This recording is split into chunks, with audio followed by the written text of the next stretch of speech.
जाति क्या है बोल। सर छोड़ो ना। जाति क्या है भाई बोल। जाति क्या है।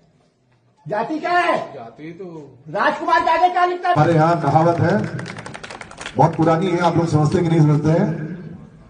हमारे यहाँ देसी गांव की कि पहल हाथ सरदारों का, बाकी चोर चमारों का। मतलब पहला जो गोल मार लिया वही सरदार है। ठीक है, तो मैं किसी की डिग्री बढ़ रही है लेकिन इंसानियत क्यों घट रही है। शिक्षा, जातिवाद और हिंदू राष्ट्र की सच्चाई। एक ऑफिस में एक आदमी नौकरी मांगने आता है। उससे पूछा जाता है कि तुम्हारी योग्यता क्या है। वह कहता है मैंने पढ़ाई की है, मेहनत कर सकता हूँ। लेकिन अचानक एक सवाल आता है कि तुम्हारी जाति क्या है। यह वही पल है जब हमें खुद से पूछना पड़ता है कि क्या हमारी शिक्षा इंसान बना रही है या सिर्फ डिग्री वाले लोग। आज भारत में लाखों लोग पढ़ रहे हैं, हजारों यूनिवर्सिटी है, लाखों इंजीनियर, डॉक्टर, वकील बन रहे हैं, लेकिन फिर भी सवाल वही है। अगर पढ़े लिखे लोग ही जातिवाद करेंगे तो शिक्षा का मतलब क्या रह जाता है। आज हम शिक्षा को क्या समझते हैं, डिग्री, नौकरी और सिर्फ पैसा। लेकिन असली शिक्षा इससे कहीं बड़ी चीज है। Doctor B.R. अम्बेडकर ने कहा था, शिक्षित बनो, संगठित बनो, संघर्ष करो। उन्होंने शिक्षा को सिर्फ नौकरी का साधन नहीं माना। उनके लिए शिक्षा का मतलब था इंसान को इंसान समझना, अन्याय को पहचानना, बराबरी के लिए खड़ा होना। लेकिन आज शिक्षा का बड़ा हिस्सा सिर्फ कैरियर बनाने तक सीमित हो गया है। इसलिए कई बार ऐसा होता है कि जब कोई इंजीनियर हो सकता है, कोई डॉक्टर हो सकता है, कोई वकील हो सकता है, लेकिन फिर भी उसकी सोच में जातिवाद और भेदभाव जिंदा रहता है। ये कहीं ना कहीं हमारी जो एजुकेशन सिस्टम है उसकी खामियां है। हम शिक्षित तो कर रहे हैं लेकिन उसको व्यवहारिक ज्ञान नहीं दे रहे हैं। हम उसको बता नहीं रहे हैं कि वो जो कर रहा है वो गलत है।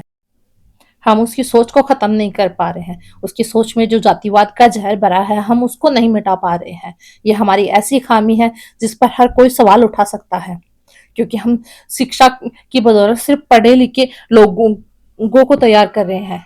उन पढ़े लिखे लोगों में सोचने समझने की क्षमता क्षीण हो गई है। मतलब साफ है, लोगों का ज्ञान बढ़ रहा है लेकिन चेतना अभी नहीं। पढ़े लिखे लोग भी जातिवाद कर रहे हैं। एक बड़ा सवाल यह है कि अगर लोग पढ़ लिख रहे हैं तो फिर जातिवाद क्यों बढ़ रहा है। इसके पीछे कई कारण हैं। परिवार और समाज की सोच। बचपन से ही कई बच्चों को सिखाया जाता है कि हम ऊंची जाति के हैं और जो नीची जाति के हैं उनसे दूरी बनाए रखो। यह सोच कई बार पढ़ाई से भी नहीं बदलती। दूसरा जो सबसे मुख्य कारण है वो है सामाजिक पहचान की राजनीति। अगर राजनीति में भी कई बार जाति पहचान को मजबूत किया जाता है, इससे लोग अपनी पहचान को बचाने के नाम पर दूसरों को छोटा समझने लगते हैं। कई बार लोग इस वजह से भी डरते हैं कि अगर बराबरी आई तो उनका विशेष अधिकार खत्म हो जाएगा, इसलिए वे जाति व्यवस्था को बचाने की कोशिश करते हैं। जातिवाद की वास्तविकता यह है कि भारत में संविधान ने सबको बराबरी दी है, लेकिन वास्तविकता इससे भी ज्यादा कठिन है। भारत के राष्ट्रीय अपराध रिकॉर्ड ब्यूरो के अनुसार हर साल दलितों पर अत्याचार के हजारों मामले दर्ज होते हैं। कई जगहों पर आज भी मंदिर प्रवेश रोक दिया जाता है। पानी के अलग अलग बर्तन होते हैं। स्कूलों में भेदभाव की घटनाएं सामने आती है। इसका मतलब है कि कानून बदल गया है लेकिन सोच पूरी तरह नहीं बदली। भारत का संविधान एक महत्वपूर्ण दस्तावेज है। इसे बनाने में डॉक्टर B.R. अम्बेडकर की भूमिका ऐतिहासिक है। संविधान कहता है कि सभी नागरिक बराबर हैं। धर्म, जाति, लिंग, भाषा आदि के आधार पर इनके साथ कोई भेदभाव नहीं किया जाएगा। इसलिए भारत को एक लोकतांत्रिक और धर्मनिरपेक्ष बनाया गया है। लेकिन हकीकत इससे अलग है।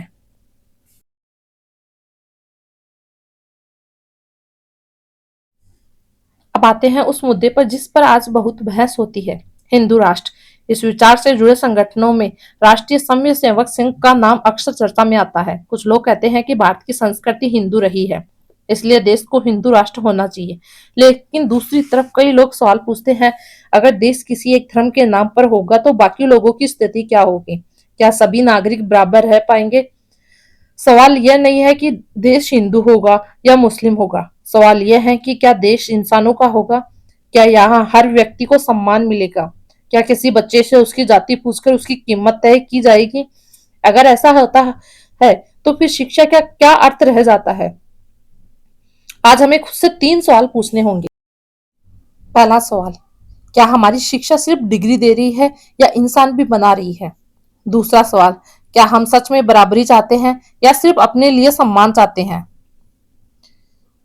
तीसरा सवाल, क्या हम ऐसा समाज बनाना चाहते हैं जहां इंसान की पहचान उसकी जाति से हो, क्या उसके कर्म से?